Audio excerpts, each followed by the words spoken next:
Baik, terima kasih atas kesempatan yang diberikan kepada saya selaku pembicara pertama dari tim pemerintah.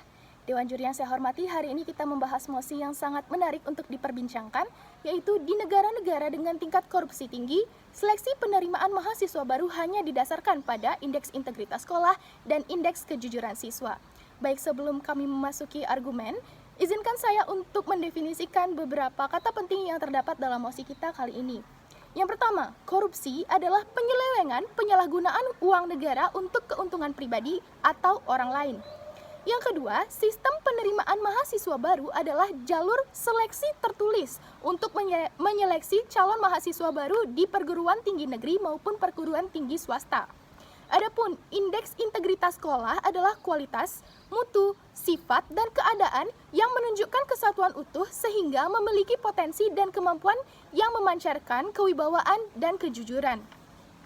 Adapun latar belakang yang melatar belakangi kesetujuan kami terhadap mosi kali ini yaitu seperti yang kita ketahui bahwa korupsi sedang marak-maraknya terjadi khususnya di negara berkembang seperti di Indonesia. Nah, penyebabnya diduga karena adanya sifat-sifat yang tidak jujur dari generasi bangsanya dan biasanya untuk menjadi pejabat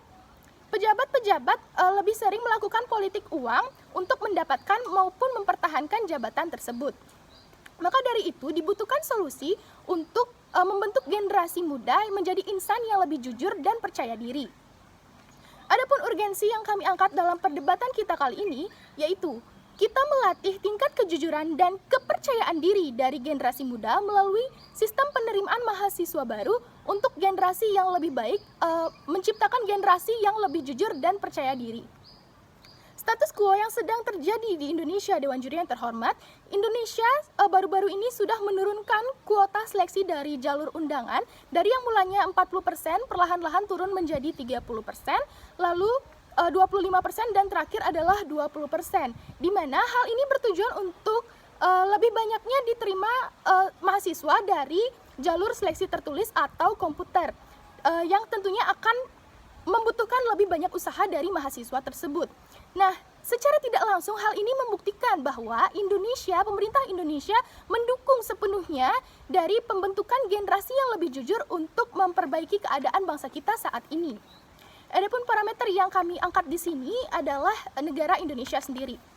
Baik, memasuki argumen saya yang pertama yaitu nilai rapot bukan acuan terbaik dari seleksi penerimaan mahasiswa baru.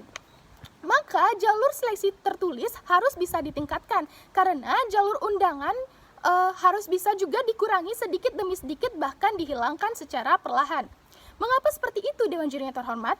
Karena jalur undangan biasanya rawan dengan kegiatan-kegiatan yang tidak jujur, rawan dimanipulasi dan rawan bantuan dari pihak dalam. Contohnya ada siswa yang memanipulasi nilai rapotnya untuk menuju jalur undangan tersebut, Dewan Juri. Sedangkan SBMPTN atau jalur seleksi tertulis ini dirasa lebih jujur karena mencerminkan indeks integritas siswa tersebut. Jadi bagaimana hal ini akan terjadi? Pengurangan dari jalur undangan atau pengurangan dari SNMPTN itu akan membuat siswa menjadi lebih jujur, bekerja keras dan kompetitif untuk mengikuti ujian tertulis. Karena dari SBM ini atau jalur tertulis tersebut harus ada usaha yang maksimal sehingga kebiasaan jujur dapat ditekankan dari sejak dini atau dari generasi muda sehingga mereka akan terbiasa untuk menjadi jujur dan hingga nanti mereka menjadi pemimpin-pemimpin di Indonesia atau pejabat di Indonesia, mereka akan bisa menata pemerintahan Indonesia yang lebih baik dan bebas korupsi yang selama ini kita damba-dambakan, Dewan Juri yang terhormat. Baik, memasuki argumen saya yang kedua yaitu implementasi pendidikan karakter pada kurikulum akan membentuk generasi anti korupsi. Dewan Juri yang terhormat, seperti yang kita ketahui saat ini, pemerintah Indonesia melalui Kementerian Pendidikan dan Kebudayaan sedang mendengung-dengungkan pendidikan karakter untuk generasi muda di Indonesia. Nah, dengan melalui pendidikan karakter ini diharapkan siswa belajar lebih banyak mengenai hal yang boleh dilakukan dan tidak boleh dilakukan. Jadi mereka akan mengerti mana yang baik dan mana yang buruk untuk dilakukan. Ditambah lagi, pada pendidikan karakter ini ditekankan 18 nilai karakter yang diantaranya ada integritas dan kejujuran tersebut, Dewan Juri yang terhormat. Lalu melalui pendidikan karakter ini akan dimasukkan ke kurikulum pendidikan Indonesia dan diimplementasikan dalam kegiatan pembelajaran sehari-hari. Contohnya saat siswa mengumpulkan tugas akan di bagian tugas tersebut akan diisikan kalimat yang berupa tugas ini saya kerjakan dengan sebaik-baiknya dan sejujur-jujurnya. Seperti itu. Jadi hal ini tentu akan mengurangi kebiasaan siswa untuk menyontek dan meningkatkan rasa percaya diri yang menjadi akar dari perilaku yang tidak jujur dari siswa tersebut, Dewan Juri yang terhormat, dan tentunya hal ini akan menciptakan generasi unggul berkarakter dari negara Indonesia. Adapun mekanisme yang saya siapkan di sini, yang pertama adalah kita harus menyiapkan regulasi yang jelas. Selama ini di Indonesia belum ada regulasi yang terlalu jelas antara penerimaan mahasiswa baru, baik itu PTN maupun PTS. Jadi diharapkan di sini ada aturan yang sama antara penerimaan PTN dan PTS, di mana penerimaan mahasiswa baru harus lebih banyak melalui seleksi tertulis. Yang kedua adalah membuat blueprint atau cetak biru pendidikan di Indonesia. Karena seperti yang kita ketahui bahwa pendidikan di Indonesia sampai saat ini belum terdapat blueprint atau cetak biru pendidikan tersebut.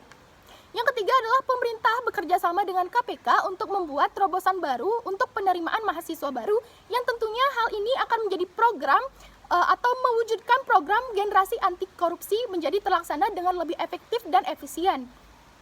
Lalu yang terakhir adalah indeks integritas dan kejujuran dapat dilihat dari atau tercermin dari siswa yang lolos SBMPTN. Jadi, banyaknya siswa dari suatu sekolah yang lolos SBMPTN secara tidak langsung akan mencerminkan integritas dari sekolah tersebut. Nah, integritas sekolah juga bisa diawasi dengan ketat dan di sini ditekankan pada waktu pelaksanaannya yang acak atau tidak dibarengi dengan pemberitahuan kepada sekolah tersebut. Jadi kita bisa melihat secara langsung bagaimana integritas sekolah tersebut yang sebenarnya, Dewan Juri yang terhormat. Walaupun tim kontra mengatakan bahwa jika saja tim kontra mengatakan bahwa integritas bisa dimanipulasi, maka mekanisme kami ini dapat menjawab pertanyaan tersebut. Jadi secara tidak langsung argumen kami akan berdiri secara utuh dan tidak dapat disentuh oleh pembicara dari tim kontra. Sekian yang dapat saya sampaikan. Terima kasih.